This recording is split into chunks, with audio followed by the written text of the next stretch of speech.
Exposing the GOP's new voter suppression architect. The GOP's new strategy for voter suppression.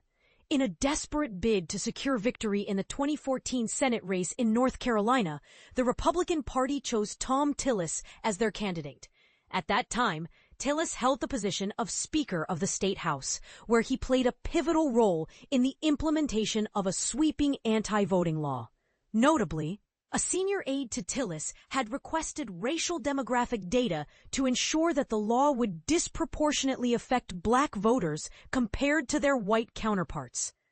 With over 1.5 million black voters in North Carolina, Tillis managed to win the election by a margin of fewer than 50,000 votes.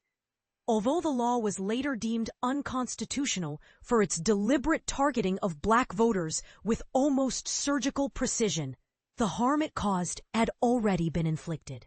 Fast forward more than a decade, and the Republicans are gearing up for another crucial Senate election in North Carolina, this time with a renewed commitment to their controversial tactics.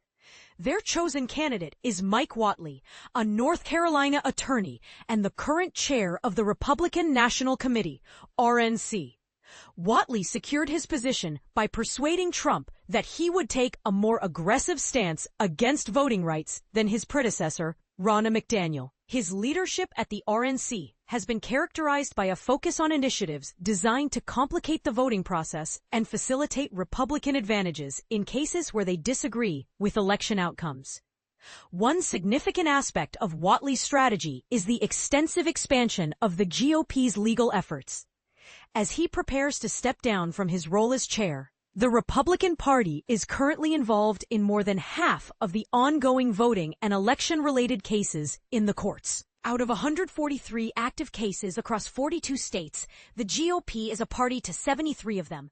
Donald Trump, who has already endorsed Whatley's Senate bid, may be seen as the figurehead of election denialism.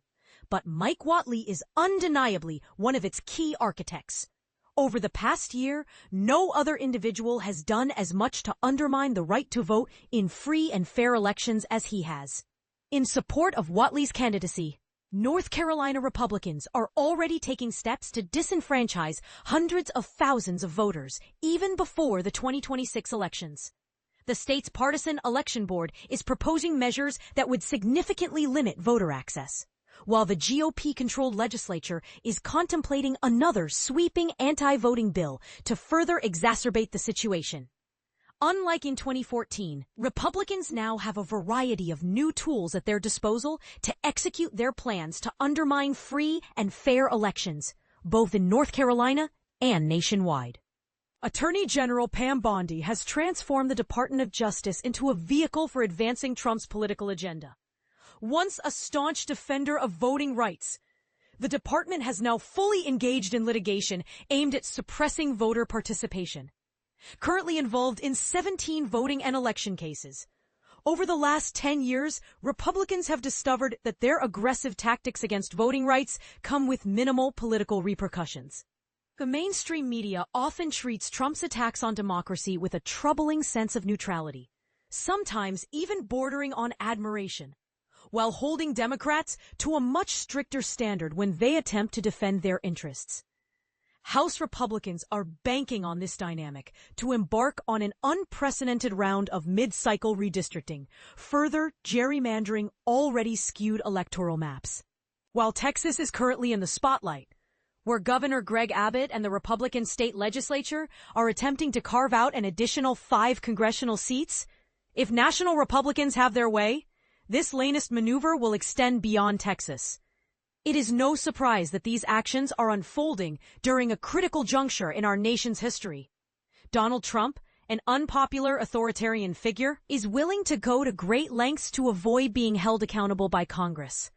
Amidst a scandal, he is desperately trying to regain control over the political narrative, flailing in his attempts to shift the focus.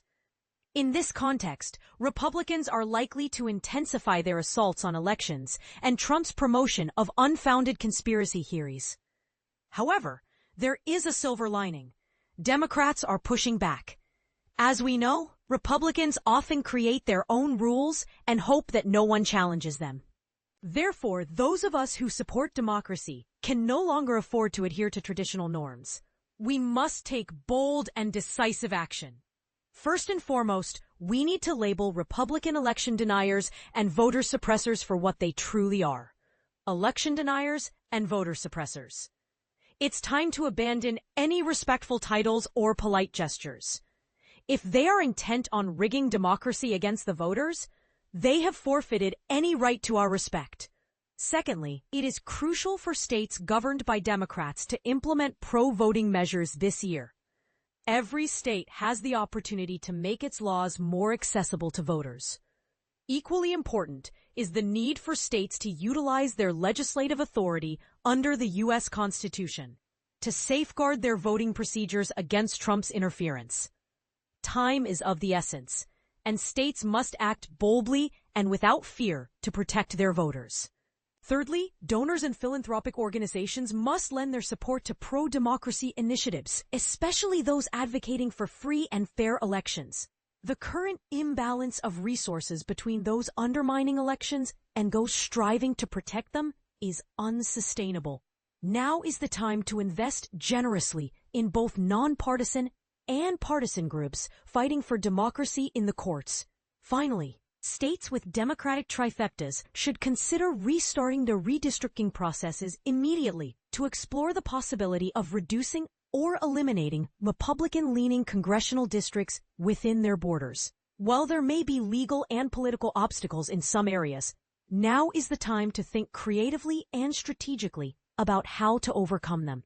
Republicans are driven by a desire for raw power. They will only cease their escalating attacks on elections if they face significant consequences. The time has come to remove the gloves and take a stand.